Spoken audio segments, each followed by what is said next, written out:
Hey everyone, it's Victoria with Nutrition by Victoria, and I have a Master's of Science in Human Nutrition. I have specialized in learning the intricacies of the human metabolism so that I can help you stay effortlessly lean and healthy all year round. And that's what I've achieved for myself, eating a high carb, low fat, unlimited carbohydrate calorie diet. Over the last decade, I'm coming up to 12 years now being high carb, low fat vegan.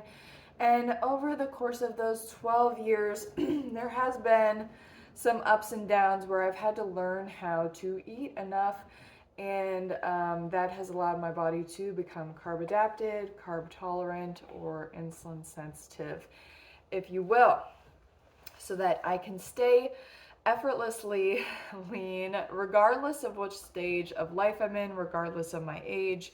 It's just something that comes naturally as you learn how to feed yourself enough energy energy coming from carbohydrates.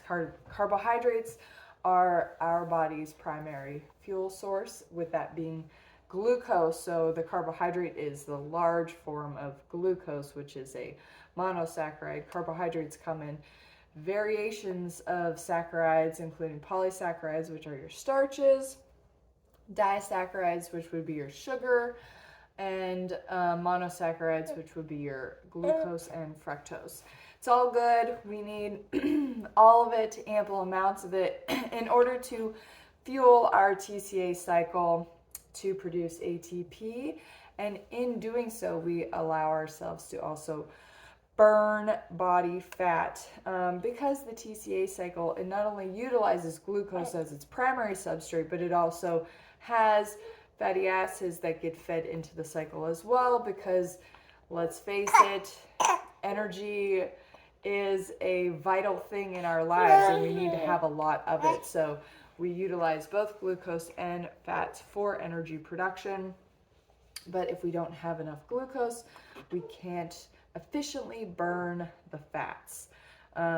Without enough glucose, our metabolism slows down. It's just something that happens, you know. These aren't things that, you know, you should be upset about. It's just natural process. Our body wants us to live. It wants us to survive famines. So we have built-in survival, starvation mechanisms in order to keep us alive through glucose deficits, through glucose insufficiencies, so that we can stay alive. So I've got some, I'm gonna do a mukbang here. This smells so good.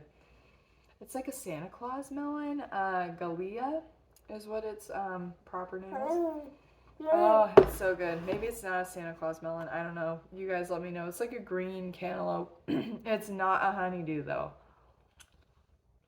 You wanna try some?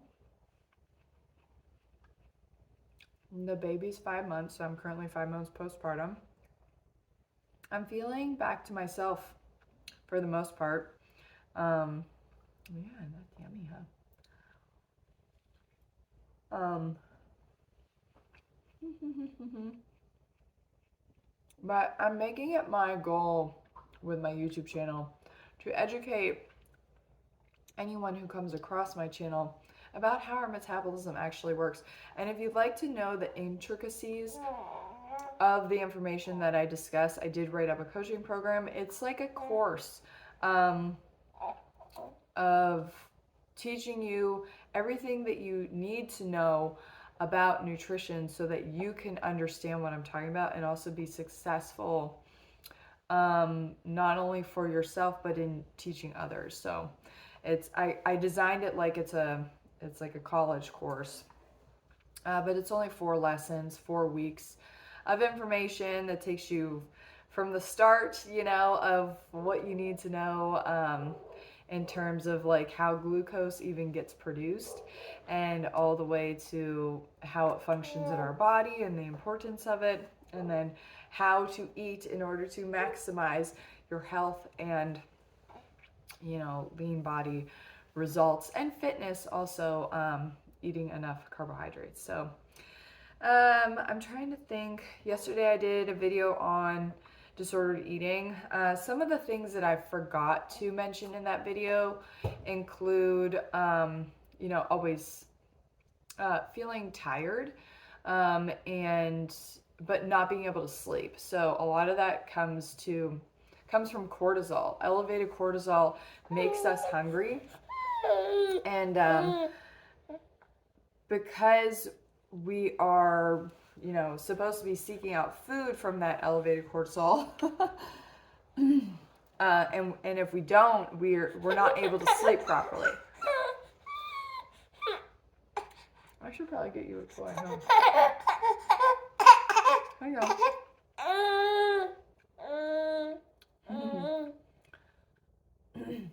So cortisol is the main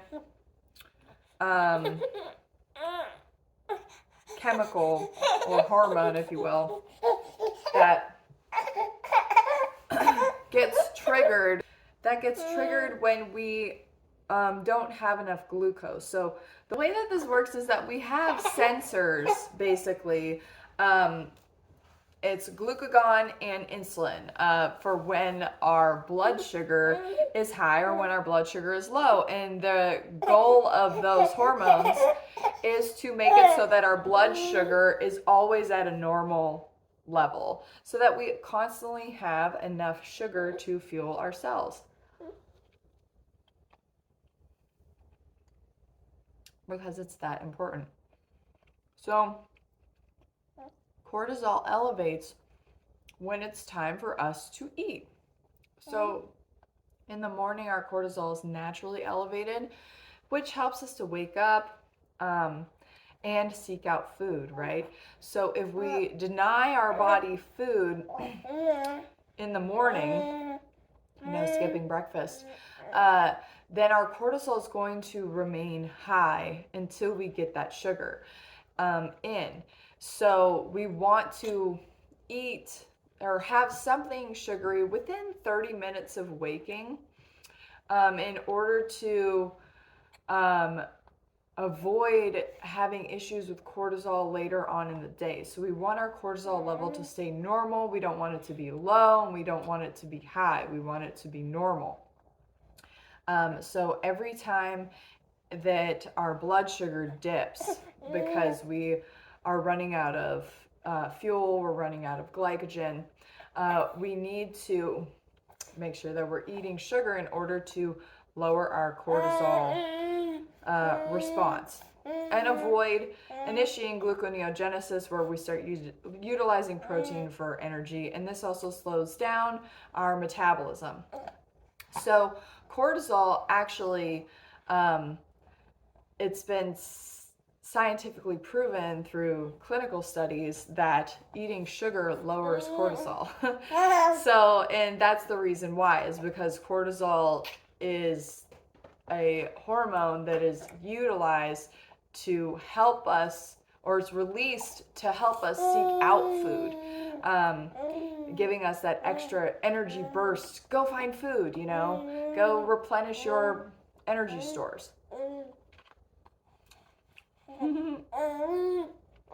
So when we're tired all the time, that's a sign that we need to eat more. When we can't sleep properly because our cortisol is elevated, that's a sign that we need to eat more carbohydrates as well. And there's plenty of other, you know, signs, warning signs of disordered eating, but it's all linked to under eating carbohydrates. So it's a simple fix. Eat enough carbohydrates, everything goes back to normal. Yeah, but I think that's gonna be it for this video. It's kind of hard to manage this little guy right now. He just wants to have fun in this melon bowl. But yeah, leave any comments or questions down below, and I'll see you guys next time. Bye.